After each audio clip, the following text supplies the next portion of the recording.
Right now, if you don't like the way something is happening in government, you can gather signatures and get your issue on the ballot.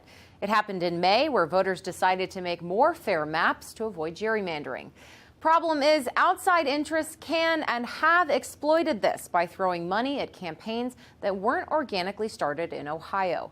We saw it last year with Issue 2 dealing with drug pricing in our state, and this year with Issue 1.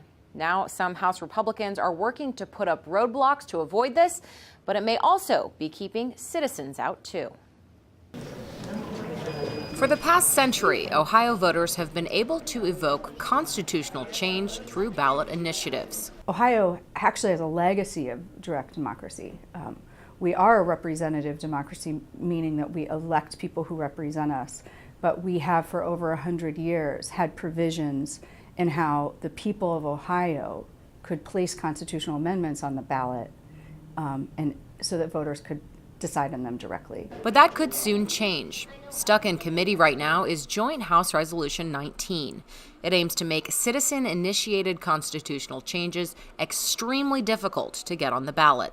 If HJR 19 is passed, it will stifle direct democracy. The resolution limits how many days gathered signatures are valid and makes the deadline to submit those signatures months earlier than it is now.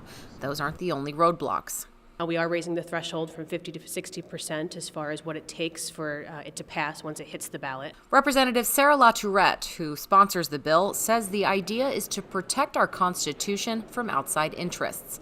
But others aren't convinced. What this does instead is make it harder for citizen groups to put initiatives on the ballot. If now it costs $10 million instead of $5 million for an out-of-state group to put an issue on the ballot, they'll come up with that $10 million. What it does, though, is it makes it nearly impossible for volunteer-led organizations to bring issues to the people. But LaTourette says there are compromises. While it will be harder to change the Constitution, they are offsetting it by making it easier for citizens to change laws through ballot-initiated statute.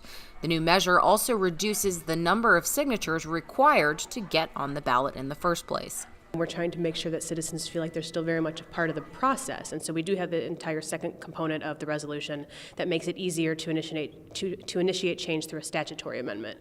And so we're actually lowering the threshold from 6% to 5% of signatures needed to be able to get on the ballot that way. On top of that, should a statute pass, there would be a 1-year safe harbor. So if they were to affect change that way, voted in, there's 1 year where the General Assembly cannot touch what gets into statute.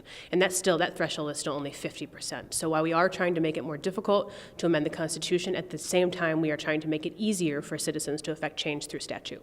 The deadline on this law dealing with deadlines is fast approaching. Sponsors hope to see movement on HJR 19 this week. If it's not passed through the Senate and the governor by the end of the year, it will have to start back at square one next session. Molly Martinez, Spectrum News.